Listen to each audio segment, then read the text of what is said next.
ராமநாதபுரம் மாவட்டம் பாண்டியூர் அருகே 3 மணி நேரமாக மின்சாரம் துண்டிக்கப்பட்டதால் ரேஷன் பொருட்கள் வாங்க காத்திருந்த பெண்கள் நியாய விலை கடை வாசலிலேயே படுத்துறங்கினர். கூடுதல் விவரங்களுடன் இணைகிறார் நம்முடைய செய்தியாளர் பூபேஷ் சந்திரன். வணக்கம், விவரங்களை வழங்கலாம்.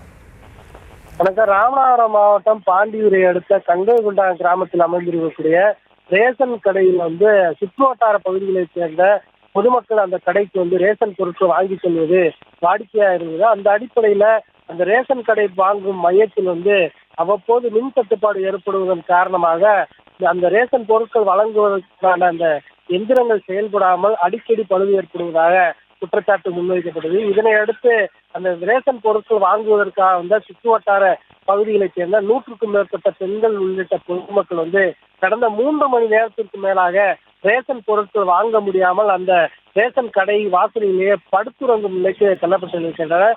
இந்த மாவட்டத்தின் பல்வேறு பகுதிகளில் வெயில் வாட்டி வைத்து வரக்கூடிய சூழலில் நீண்ட நேரமாக காத்திருப்பதாகவும் 3 மணி நேரம் 4 மணி நேரத்துக்கு மேலாக காத்திருந்து அதன் பின்பும் பொருட்கள் வாங்க முடியாத நிலை ஏற்படுவதாகவும் இப்படி இதனையடுத்து அந்த நியாய விலைக்கடை ஊழியர்களிடம் கேட்டபோது இது தொடர்ச்சியாக நடப்பதாகவும் இது குறித்து பரமக்குடி வட்டாட்சியர் மற்றும் மின்வாரிய அதிகாரிகளிடம் பலமுறை புகார் அளித்தும் எந்த நடவடிக்கையும் எடுக்கப்படவில்லை என்றும் உரிய நடவடிக்கை எடுக்கப்பட வேண்டும் என அவர்கள் தரப்பிலும் கோரிக்கை விடுத்துள்ளனர். அந்த ரேஷன் பொருட்களை வாங்குவதற்காக வரக்கூடிய ஏழை எளிய மக்களுக்கு ஏற்படக்கூடிய சிரமத்தை மாவட்ட நிர்வாகம் கவனத்தில் கொண்டு உரிய நடவடிக்கை எடுக்க வேண்டும் என்பதுவே பொதுமக்கள் மற்றும் சமூக ஆர்வலர்களுடைய கோரிக்கையாக உள்ளது.